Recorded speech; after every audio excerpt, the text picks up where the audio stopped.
Olá, 26 de outubro de 2018, as principais notícias desta sexta-feira estão aqui na TV Difusora. Procuradoria do município consegue na justiça que 70% dos ônibus circulem, mas Sindicato dos Rodoviários informa que a categoria resolveu manter a paralisação. Lucas Porto nega ter matado Mariana Costa, mas vai a júri popular. No esporte, o Sampaio tem confronto direto com o Juventude na briga para permanecer na Série B. E ainda tudo pronto para o segundo turno das eleições para presidente. Segurança é reforçada em Bacabal para a escolha do prefeito da cidade. O Bom Dia Maranhão está começando agora.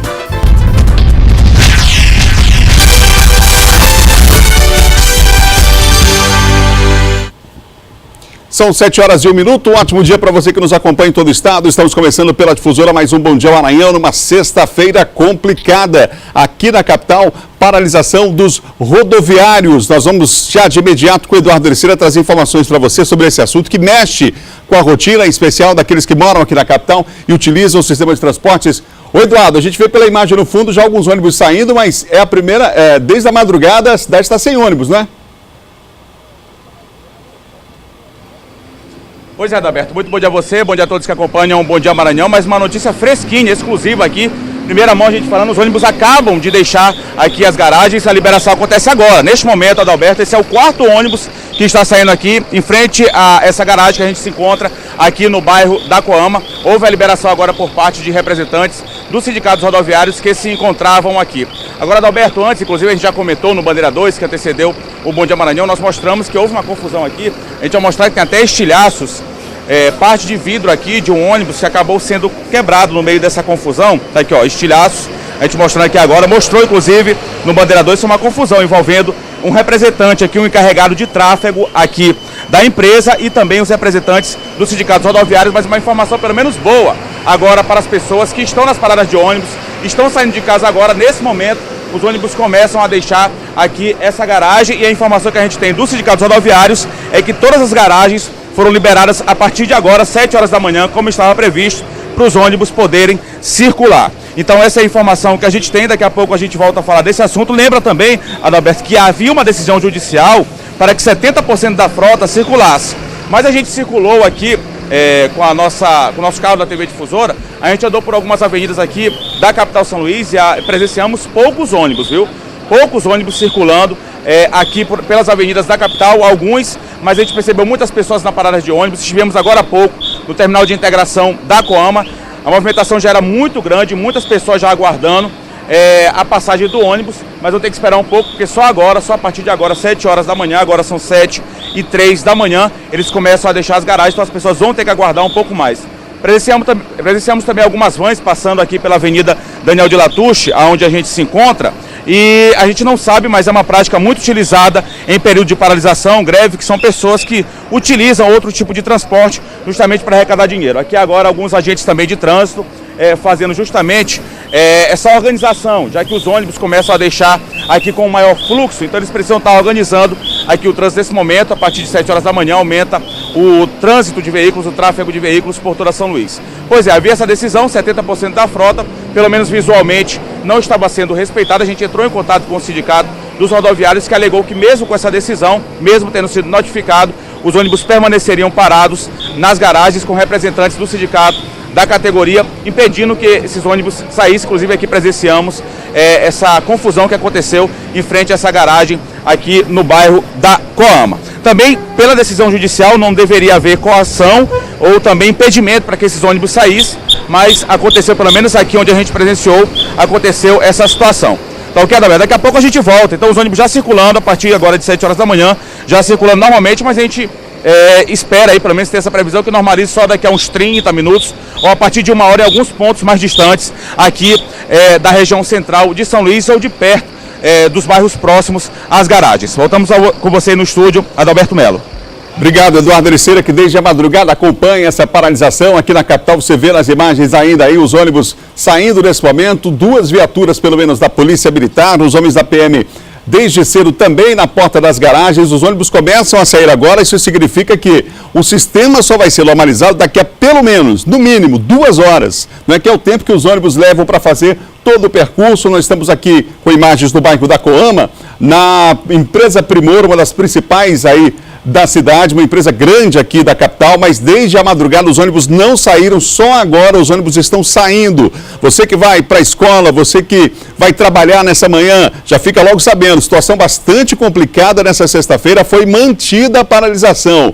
Daqui a pouco o Eduardo vai trazer mais detalhes, inclusive entrevistando o presidente do Sindicato dos Rodoviários sobre o assunto. Ele já chegou a afirmar, a gente apurou logo cedo, de que essa decisão da manutenção do movimento agora já passa a ser da categoria. O sindicato ontem recebeu a informação da Justiça, foi notificado, tomou ciência dessa decisão da Justiça de que 70% da frota deveria circular, mas segundo eles, os trabalhadores se negam diante da falta de acordo de várias reuniões que aconteceram e a falta de acordo entre a classe patronal. Portanto, foi mantida a paralisação da manhã. Agora é saber se à tarde a paralisação vai acontecer outra vez, já que, eu repito, existe uma decisão da Justiça, do Tribunal Regional do Trabalho, que não se refere apenas ao dia de hoje, mas também uma possível paralisação ou greve geral a partir de segunda-feira. Essa decisão já existe da Justiça, do Tribunal Regional do Trabalho, a pedido da Procuradoria do município. Resta saber se no fim da tarde a decisão vai ser cumprida ou não, se vai se repetir aquilo que a gente viu aqui no começo da manhã de hoje, com os ônibus ficando na garagem naquele horário que foi determinado, foi anunciado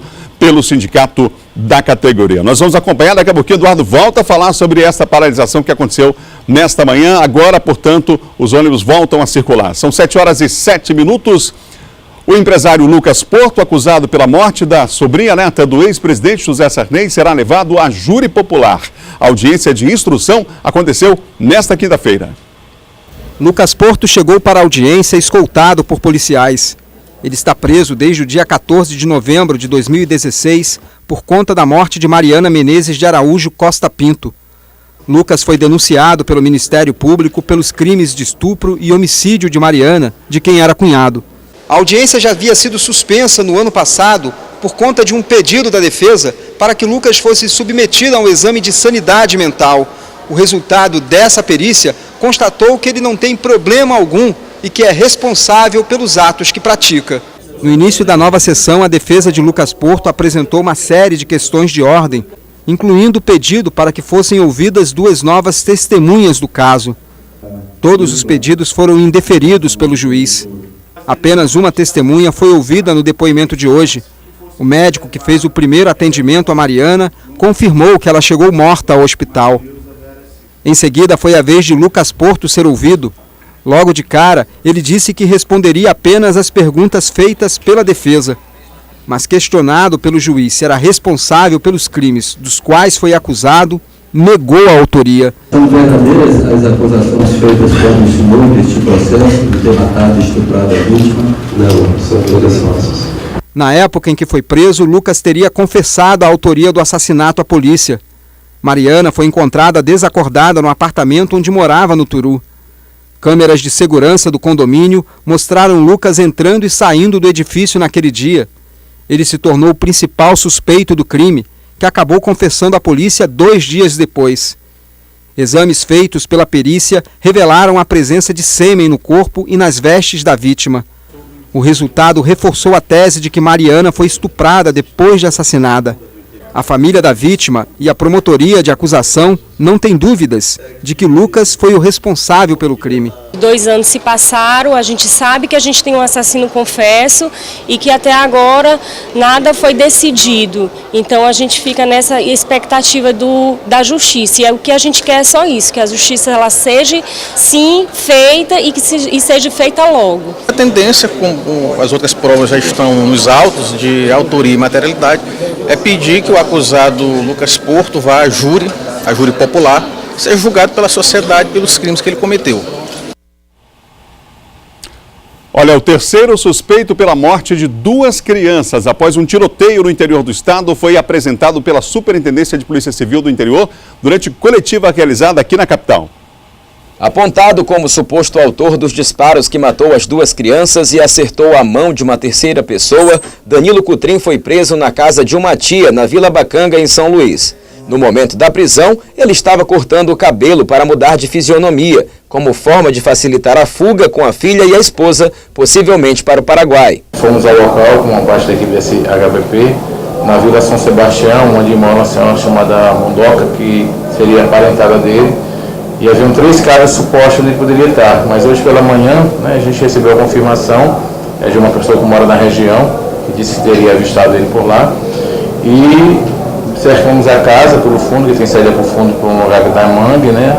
E ao adentrarmos a casa pela frente, ele conseguiu fugir pelo quintal, mas já havia 8 policiais no fundo, né?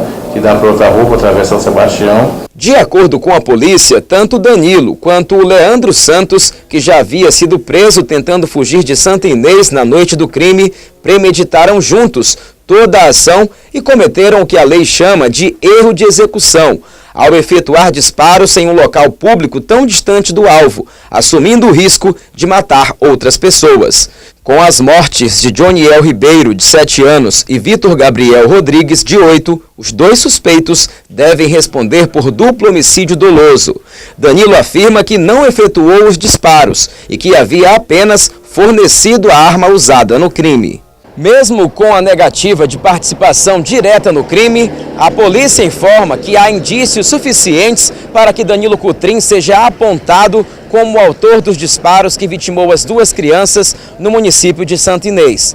Após as prisões dele, do Leandro Santos, apontado como o mandante do crime, e o indiciamento de um terceiro envolvido, o Alan, que teria fornecido as munições, a polícia tem 10 dias para concluir o inquérito. No dia do fato, ele foi no seu carro, um Saveiro vermelho, junto com o Danilo, avistaram o possível alvo na praça e de dentro do veículo o Danilo, segundo o depoimento do Leandro, efetuou os disparos em direção ao suposto autor do roubo.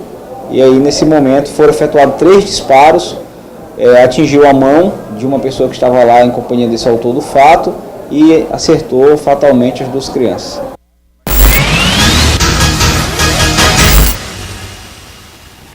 Silvano já está aqui do meu lado para falar desse caso. Silvano, na verdade, é o 4º suspeito, né? Já que 3 estão presos, né? E o 4º foi apresentado agora. Exato. Com a prisão, a polícia trabalhou rápido nesse caso aí, não poderia ser diferente, porque, afinal de contas, foi um crime bárbaro que acabou chocando a cidade de Santa Inês pelo fato de serem 2 crianças e ainda mais pelo fato dessas crianças praticamente serem inocentes de toda essa história aí, onde eles queriam se vingar do indivíduo conhecido como Gordinho, que é um que está preso, e o Leandro e o Laírton, os 2 irmãos, contrataram esse aí, que é o Danilo, que já estava de malas prontas para fugir para o Paraguai, né? A polícia trabalhou muito bem, não só localizando ele aqui, na capital, de onde ele já tinha fugido lá de Santa Inês, já tinha mudado o visual, inclusive, e estava esperando os trâmites, conseguindo dinheiro, fazendo levantamento financeiro, para fugir em companhia da mulher e da filha lá para o Paraguai. Ele agora deve ser interrogado pelo delegado lá de Santa Inês, isso pode ser feito até mesmo via Superintendência da Polícia Civil do Interior, o delegado pode vir aqui e tomar o depoimento dele na Superintendência, e se achar necessário pode fazer também a condução dele lá para Santa Inês, caso haja necessidade de uma reconstituição, uma perícia no local, a partir do momento em que, quando ele se apresenta agora, ele nega a autoria que era antes atribuída a ele pelos 2 irmãos e pelo o próprio Gordinho, né? Que teriam dito que teria sido ele o autor do disparo, já agora ele está dizendo não, que forneceu só a arma, que tinha outras pessoas armadas e que atiraram lá naquele episódio que aconteceu na noite de segunda-feira lá em Santa Inês. Ô Silvano, nós tivemos no interior do estado aqui uma situação inusitada, porque uma família inteira, pelo que foi levantado pela polícia até agora, uma família inteira estaria envolvida aí com tráfico de drogas, Silvano? É verdade. A família do tráfico, a polícia já tinha, foi uma investigação que já estava sendo feita pela polícia civil, e aí ontem, com o apoio da Força Tática lá de Viana, eles foram, né, com mandado de busca domiciliar. Eles foram lá no povoado, lá em Viana, onde acabaram conseguindo prender o Jadielson Souza Mendonça, o Caçula, a Tatiane Azevedo, a Marilde Souza Mendonça, a Kessilene, também o Kerlinson e a Jaine de Jesus Bogé Costa, todos da mesma família, né? A família inteira no tráfico, e lá no interior da casa, na busca domiciliar, eles acabaram encontrando todos esses objetos aí. São 70 porções de droga, mais o material encontrado para embalar, papel, filme, etc. Todo o material utilizado para embalar a droga, que foi encontrado justamente lá no povoado Itaquaritiba, que é lá em Viana, lá na cidade de Viana, e aí eles foram conduzidos para a sede da Delegacia Regional, lá de Viana, primeiro distrito policial, onde todos foram autuados em flagrante. Imagina só, uma família inteira, né? Triste, muito triste. É claro que outros membros da família, né, Silvânia, aí numa cidade do interior, no povoado, isso aí se espalha rápido, né? Isso, então tem gente que não tem nada a ver com o crime, né? É verdade. Mas que foi um número significativo aí de pessoas da mesma família. Da mesma pessoa, né? No mesmo momento, no mesmo crime, né? Cometeu o mesmo crime, todo mundo ali. Foi uma situação realmente inusitada que chamou bastante atenção. Silvão, bom final de semana para você. Bom fim de semana a você e a todos. Bom voto no domingo, hein? Bom voto também para você. São 7h16, 7h16, você ligado aqui no Bom Dia Maranhão. Já nós vamos voltar a falar sobre a paralisação dos rodoviários. Só atualizando você, os ônibus começaram a circular agora pela manhã. Já os primeiros ônibus a gente mostrou ao vivo aqui, o Eduardo, em primeira mão, trazendo a saída dos ônibus das garagens aqui da cidade. Daqui a pouquinho a gente vai atualizar você, porque é uma previsão de uma nova paralisação no fim da tarde de hoje, complicando a vida de quem vai voltar para casa depois de um dia de trabalho, não é? Confira agora o nosso giro de notícias. O eleitor que não votou no primeiro turno das eleições deverá votar no segundo turno normalmente, desde que esteja em situação regular com a Justiça Eleitoral. Mesmo não tendo justificado sua ausência no primeiro turno, o eleitor não está impedido de votar no segundo porque tem até 60 dias para justificar. Amanhã, sábado, o Tribunal Regional Eleitoral do Maranhão realiza na sede na Areinha 2 eventos que simbolizam o compromisso da Justiça Eleitoral com a segurança do processo eletrônico de votação. Às 9 da manhã serão sorteadas 12 urnas eletrônicas a serem auditadas pela votação paralela e em tempo real. Já à 12h30, o sistema de gerenciamento responsável pela totalização dos resultados das eleições no Estado será oficializado em cerimônia presidida pelo desembargador Ricardo Dualib, presidente do TRE Maranhão. Começa hoje, 7 da noite, no Teatro Arthur Azevedo, o 36º Festival de Coros do Maranhão, que vai até o dia 28 de outubro. O tradicional espetáculo de vozes do canto coral brasileiro acontece há quase 4 décadas em São Luís e recebe corais infantis, infanto-juvenil, adultos e de outros estados. O FEMACO é gratuito, com a retirada de ingressos na bilheteria do teatro a partir de 2 da tarde desta sexta-feira. A Polícia Civil, em ação conjunta com a Força Tática da Polícia Militar, prendeu uma família suspeita de tráfico de drogas no povoado Itaquaritiba, na cidade de Viana, a 214 quilômetros de São Luís.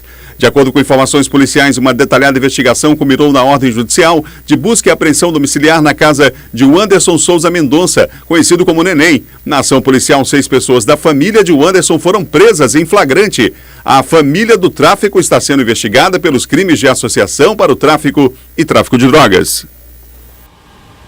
Nós vamos agora à região Tocantina, as informações, inclusive, sobre as eleições já do domingo, lá de Imperatriz, com Luiz Carlos Lima. Bom dia, Luiz. Olá, Adalberto, muito bom dia para você, bom dia a todos. Olha, a Secretaria Municipal de Planejamento Urbano decidiu remanejar os vendedores ambulantes que trabalham na Praça Brasil, aqui no centro da cidade. A medida, é claro, não agradou aos trabalhadores que reclamam de queda nas vendas. José trabalha na praça há 8 anos. A mudança já fez diferença no orçamento. Para mim, achei muito fraca, assim, porque caiu 50%, né? Agora está complicado bater a meta do dia. Caiu as vendas 100% aqui, viu? Porque a gente tem a mercadoria que a gente vende e não tem condição de comprar outra. A mudança de local afetou pelo menos 20 vendedores ambulantes. De acordo com os trabalhadores, esta não é a primeira vez que eles são colocados no fundo da praça. A mudança foi feita pela Secretaria Municipal de Planejamento Urbano. Para isso, nós já temos o projeto do Shopping da Cidade, que no momento dessa entrevista já tem pessoas da nossa secretaria e junto também com a Secretaria de Infraestrutura viajando justamente lá para a Codevasc, só para reajustar os projetos, para a gente poder concluir a construção do tão sonhado Shopping da Cidade, para a gente poder fazer, não tirar o remanejamento desses pais de família e colocar eles no local adequado. Neste domingo, milhões de brasileiros vão voltar às urnas para o segundo turno das eleições. E para que a festa da democracia seja só alegria, é bom manter a ordem e a disciplina para não cometer os chamados crimes eleitorais nos locais de votação. Candidatos e eleitores devem redobrar a atenção para a prática dos chamados crimes eleitorais. Na eleição passada eu cheguei a prender uma pessoa, porque ele estava dentro da sessão, ali divulgando e com o bolso cheio de santinho, né? O Ministério Público promete fiscalizar com rigor os crimes eleitorais, especialmente a compra de votos e a boca de urna. A pena é uma pena de 6 meses a 1 ano, mas a pessoa vai ter muito problema, porque ela pode ter até os seus direitos políticos suspensos. Também configura crime eleitoral o transporte ilegal de passageiros no dia da votação, violar o sigilo do voto, aliciamento de eleitores e a venda e consumo de bebida alcoólica também está proibida no dia da votação. Vote em quem você quiser, mas vote com a consciência, vote com responsabilidade.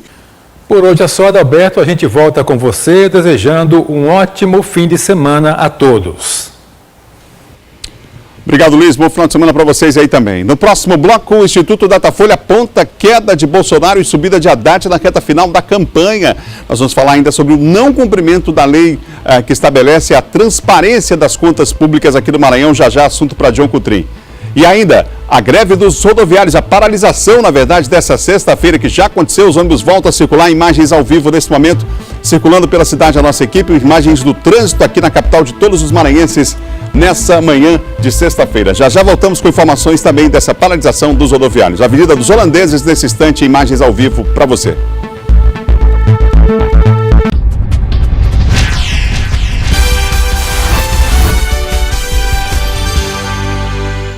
De volta com o Bom Dia Maranhão, são 7 horas e 25 minutos, agora para falar de política.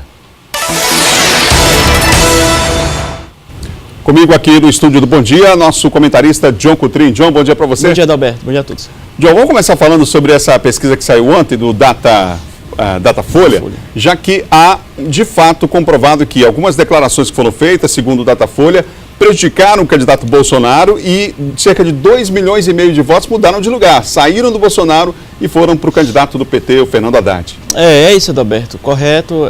O Datafolha mostrou o Bolsonaro ainda com uma boa vantagem.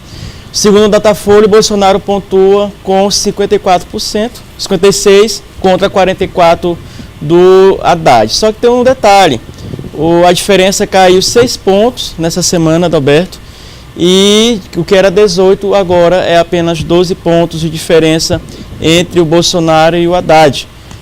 Uma alta do Fernando Haddad entre o eleitorado jovem, que acabou aí uma parte aí migrando para o Haddad, e nessa reta final a expectativa é que essa diferença ainda diminua.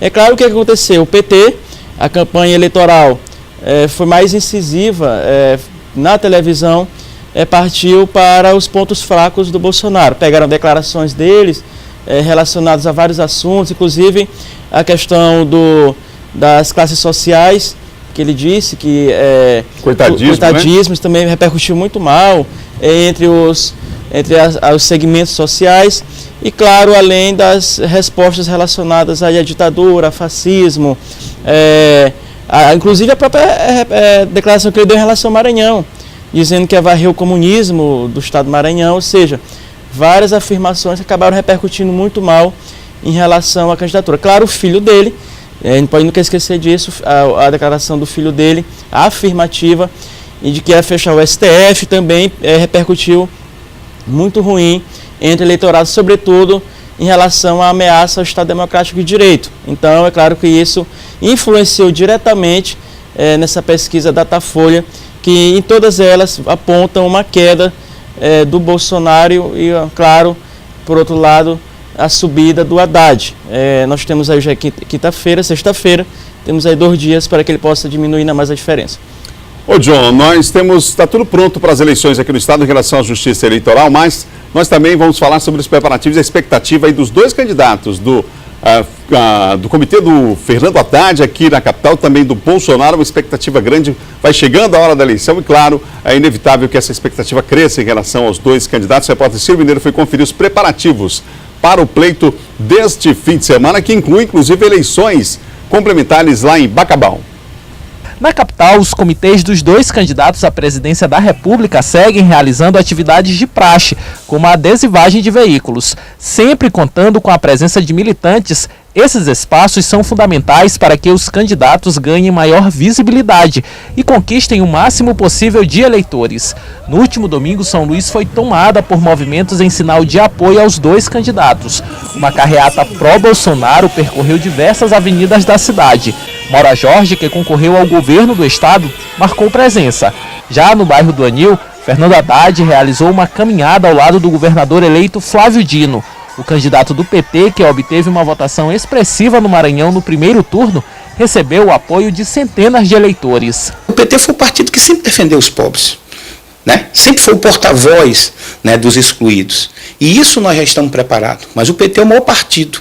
Nós reelegemos 56 deputados federais, nós temos 30% do eleitorado, né, do Brasil, que sempre que tem uma preferência pelo Partido dos Trabalhadores, e nós tivemos isso, provamos. E vamos levar, né, estamos levando o companheiro Haddad, que na verdade não é a figura do Haddad, mas a figura do projeto que representa. No primeiro turno, Jair Bolsonaro foi o segundo mais votado no estado. O presidente do PSL no Maranhão está confiante em um possível aumento de votos no próximo domingo. No primeiro turno, os candidatos do PT lá tiveram vários candidatos a deputado estadual e federal com muitos recursos e acarrearam votos para o candidato deles. Agora no segundo turno é igual, né? Só os dois candidatos e com certeza nós temos vamos reverter o quadro em São Luís e no Maranhão nós vamos vencer com certeza. O segundo turno das eleições ocorre em 28 de outubro. Disputam a presidência da República para um mandato de 4 anos Jair Bolsonaro, do PSL, e Fernando Haddad, do PT. Em 18 cidades de 9 estados brasileiros, além de eleições para presidente da República, haverá também a escolha de novos prefeitos. A cidade de Bacabal, aqui no Maranhão, é uma delas. Zé Vieira, que foi eleito em 2016 para administrar o município, teve o registro de candidatura indeferido pelo Tribunal Superior Eleitoral em junho desse ano. Bacabal, distante de São Luís a 250 quilômetros, conta com mais de 58 mil eleitores. Na cidade concorrem ao cargo de prefeito 5 candidatos. Por se tratar de uma eleição municipal, o comandante lá, vamos chamar assim para o eleitor compreender, é o juiz eleitoral da cidade de Bacabal. Nós ficamos aqui na retaguarda dando todo o apoio e tudo aquilo que ele nos solicitou e tem nos solicitado, nós temos apresentado. O que se tem notícia é que como uma decisão também, uma eleição polarizada, só que lá na verdade são 4 candidatos, né? Há sempre uma disputa mais acirrada, mas até agora nada grave que pudesse nos preocupar. Diogo Coutrin, mas a temperatura aumentou nos últimos dias lá em Bacabal para essa disputa para a prefeitura, hein? Muito, Adalberto. Lá em Bacabal a disputa é acirrada, muito quente. Temperatura alta entre 2 candidatos. 2 candidatos favoritos em Bacabal. O atual presidente da Câmara e prefeito interino é Edivan Brandão. Edivan Brandão é do grupo do Roberto Costa, do João Alberto, mas ligado ao grupo Sarney. Por outro lado, nós temos o vereador César Brito, que também é candidato a prefeito de Bacabal, e ele conta com o apoio do ex-prefeito Zé Vieira e do grupo do governador Flávio Dino. O César Brito é do PPS, então eles dois polarizando a disputa lá, não se sabe, Adalberto, dizer hoje qual dos dois ganha a eleição. Mas se sabe que eles estão à frente das pesquisas e também pela militância, pelo grupo político, são os 2 candidatos que contam aí com o maior reforço da estrutura partidária e política lá em Bacabal. Ô John, agora a eleição para um novo prefeito de Bacabal, que acontece neste domingo, terá um reforço de 136 policiais militares. O tenente-coronel Joanilson falou sobre o planejamento da segurança. Acompanhe. O todo já foi feito, inclusive nós estamos com a ordem de operação já pronta, né, para o trabalho de eleições, que é um trabalho que ele praticamente vai ser intensificado a partir da sexta-feira, né, dia 26, se estendendo até o término do pleito no dia 28. Aí está, portanto, segurança reforçada também para esse pleito lá em Bacabal. Nós vamos, na segunda-feira, trazer aí a movimentação, como foi, nós vamos circular pelos locais de votação, trazer, claro, o resultado também lá de Bacabal. Na segunda-feira, um programa especial, não poderia ser diferente, um dia após as eleições. Não é isso, John? É isso. Em Bacabal a gente vai dar o resultado aqui na segunda-feira, já que a eleição é domingo, segunda-feira o resultado já do novo prefeito de Bacabal por os próximos aí 2, 3 anos.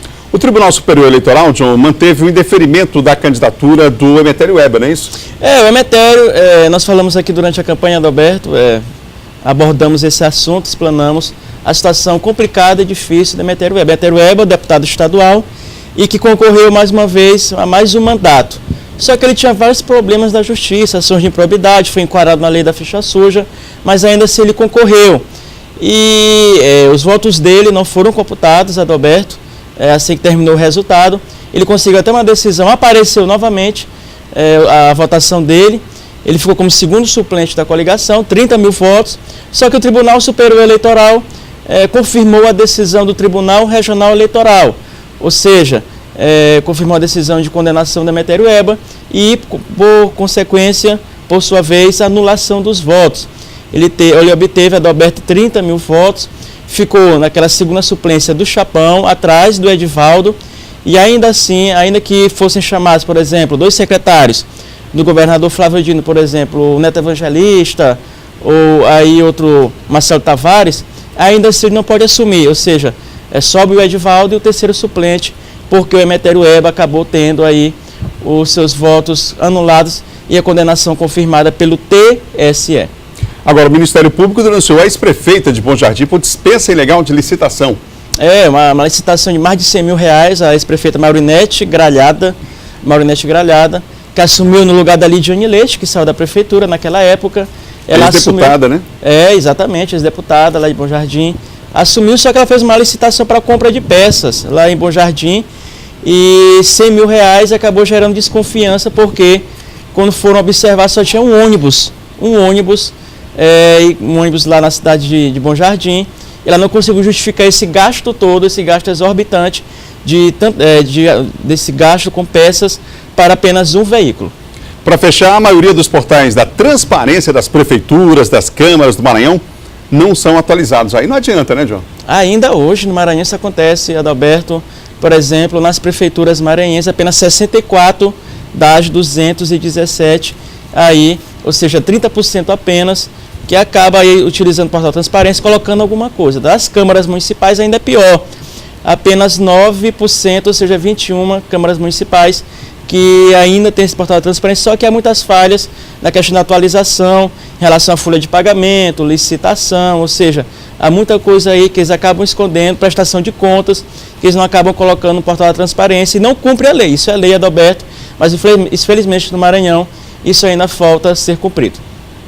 Obrigado, João. Boa semana para você. Obrigado, Alberto. Até segunda-feira. São 7h36. Hoje você sabia que é o Dia do Trabalhador da Construção Civil? Pois é, moradoras da área Itaquibacanga e São Luís que vivem em situação de vulnerabilidade estão tendo a oportunidade de adquirir aprendizagem e qualificação profissional nessa área, na área da construção civil, através de um projeto social. Veja na reportagem de Ciro Mineiro.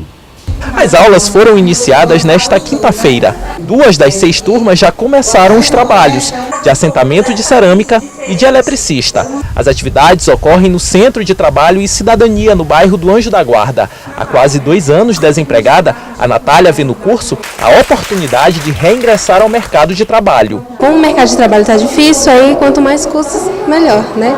Além do mais, se eu achar bastante interessante, eu quero trabalhar nessa área. Todas as 70 alunas das 2 turmas residem na área Itaquibacanga, vivem em situação de vulnerabilidade e são assistidas pela Secretaria Municipal da Criança e Assistência Social. Fortalecer a autonomia, fortalecer o protagonismo das mulheres e nesse momento, em parceria com o governo do estado, nós estamos ofertando esses 2 cursos aqui no território, que depois vai se estender para outros territórios também.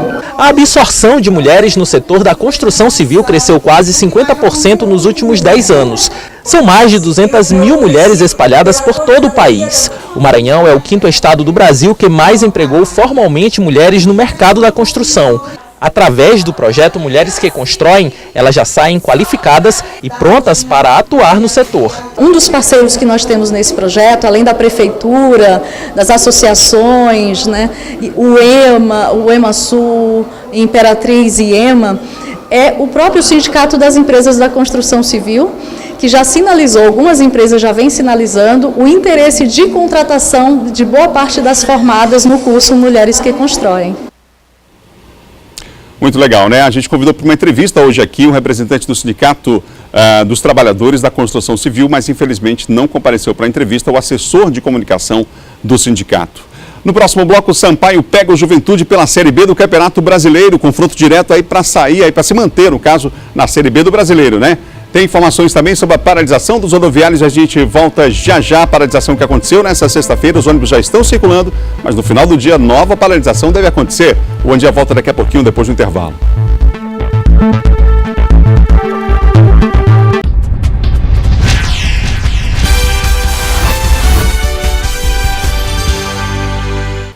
São 7 horas e mais 42 minutos de volta. Bom dia, Maranhão, agora para falar de esporte.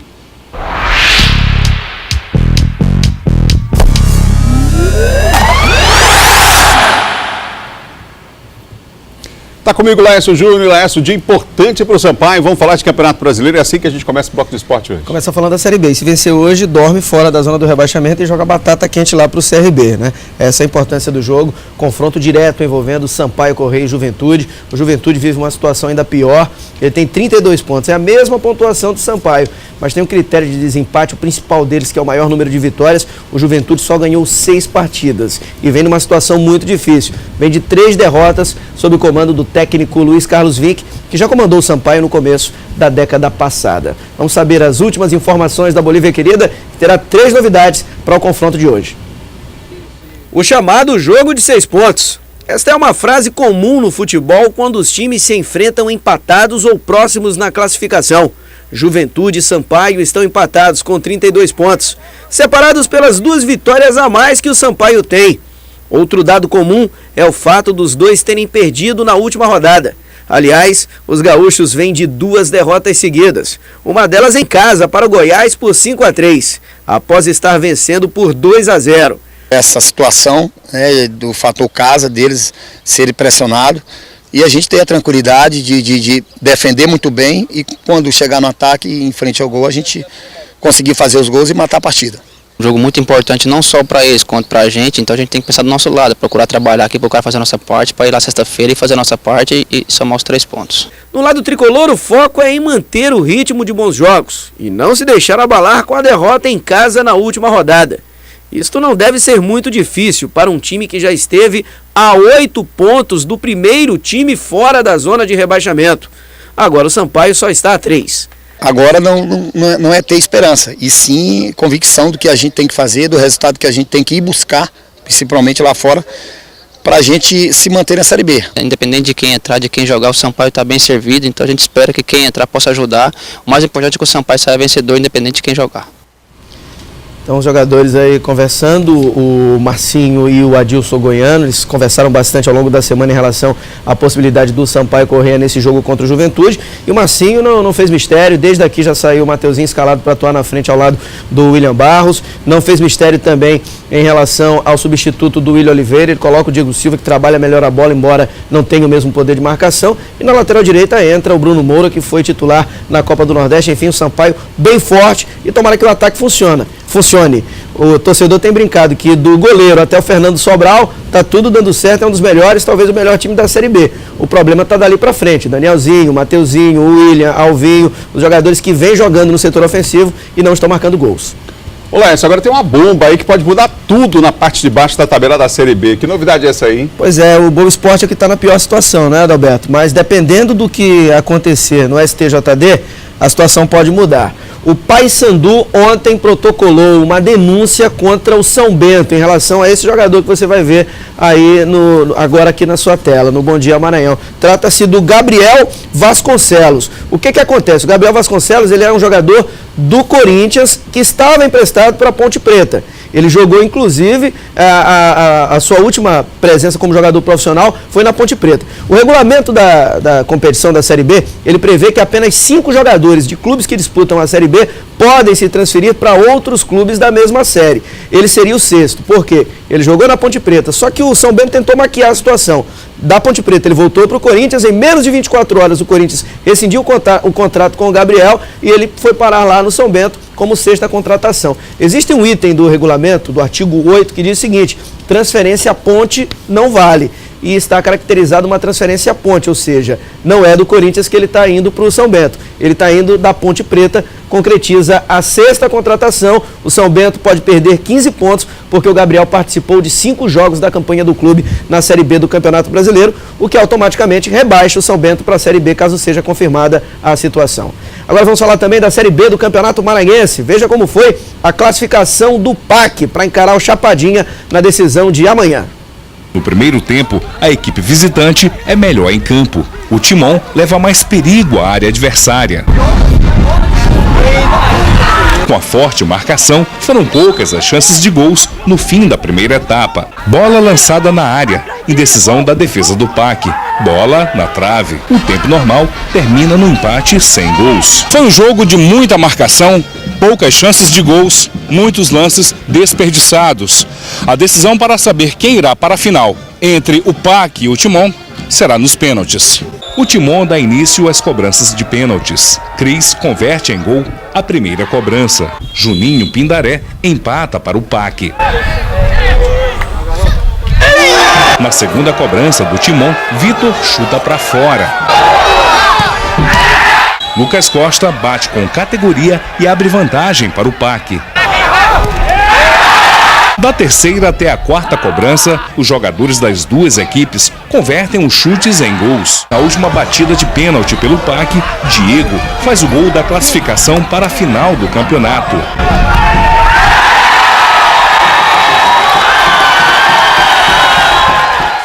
A torcida merece aí, essa torcida merece essa vitória de hoje, essa final. Deus quis desse jeito, para ir na decisão de pênaltis. E sempre tem que sair só um ganhador. E a gente não concluímos em pênalti, eles foram felizes e marcaram o deles, né? A gente não fez um primeiro tempo bom, no segundo tempo a gente mandou no jogo e teve 4 oportunidades claras de gol.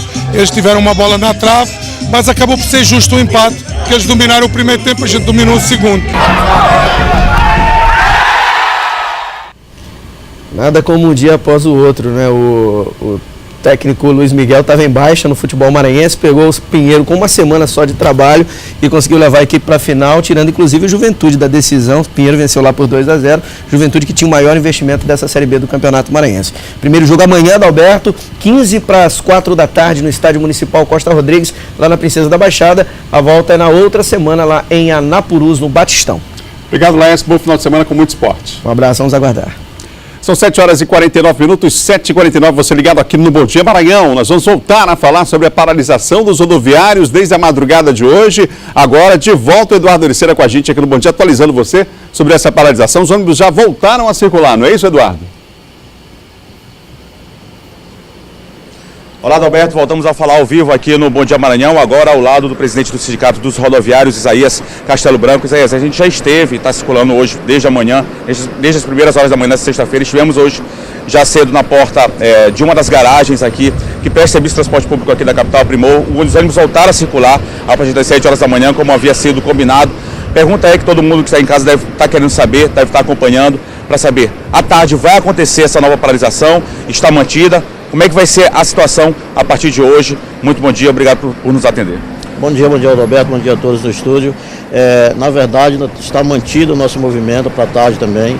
Nós estamos aguardando o posicionamento aí da Prefeitura, juntamente com os empresários, que tem uma rodada de negociação, que destrave essa negociação, porque está totalmente parada. Nós entendemos que só dessa forma a gente vai conseguir suspender o movimento, caso tenha essa rodada de negociação, que até o momento ninguém se manifestou para a gente negociar. Então, à tarde, o horário mantido de 15 às 18? Horário mantido de 15 às 18. Nós vamos reunir agora a diretoria do sindicato, juntamente com o jurídico, para avaliar a questão da liminar que saiu ontem, no final da tarde, uma liminar que expede aí 70% da frota para rodar e R$100 mil de multa por dia parado. Pois é, teve essa liminar, o sindicato chegou a ser notificado na noite de ontem. Como é que vocês estão avaliando essa situação? Mesmo assim, vocês permaneceram com a paralisação pela manhã, vai acontecer a paralisação pela tarde. Que rumo que vai ter a partir dessa decisão judicial? Pois é, a decisão judicial vai ser analisada agora pelo jurídico, vamos reunir com o jurídico agora para eles passarem as informações necessárias para a gente estar divulgando com relação a liminar. Nós entendemos que 70% da frota não existe greve, hoje a frota de São Luís ela já não opera na sua totalidade de 100%, e se nós colocarmos 80% para circular, o nosso movimento está quebrado. Em relação a essa questão do impasse, Isaías, envolvendo a categoria e a classe empresarial, a classe patronal, como é que está essa situação? Vocês fizeram pelo menos uma paralisação de advertência hoje, está previsto uma greve para segunda-feira, vocês aguardam uma negociação, como é que está essa situação? Exatamente, a gente vai manter o movimento a partir de segunda-feira, caso não haja essa negociação. A patronal insiste em discutir a retirada dos cobradores. Nós entendemos que não tem a menor condições de permanecer, acabando com a atividade desses trabalhadores. Ok, obrigado pela sua entrevista, presidente do Sindicato dos Rodoviários, Isaías Castelo Branco. Voltamos com você aí no estúdio, Adalberto. Obrigado, Eduardo. Isaías também. Portanto, por enquanto, mantida a paralisação para hoje à tarde da categoria dos rodoviários, portanto, mantida a paralisação. Olha, a cantora Flávia Bittencourt grava hoje o DVD Eletrobatuque com a participação mais que especial de Sandra de Sá. O show acontece na Concha Acústica Reinaldo Fará, na Lagoa, 8 da noite. A entrada é 2 quilos de alimentos não perecíveis que vão ser depois doados para instituições sociais. E a gente encerra o Bom Dia Maranhão desta sexta-feira com o talento de Mário Sef, que se apresenta ao lado de Rodrigo Lessa, do grupo Nó em Pingo d'Água, no projeto Rico Choro com Vida na Praça. Amanhã acontece o espetáculo 7 da noite no Espigão da Ponta da Areia, com um chorinho que a gente vai encerrando o Bom Dia Maranhão desta sexta-feira. Ufa, chegou a sexta-feira e mais informações sobre a greve dos rodoviários ao longo da programação no MA10. Até segunda.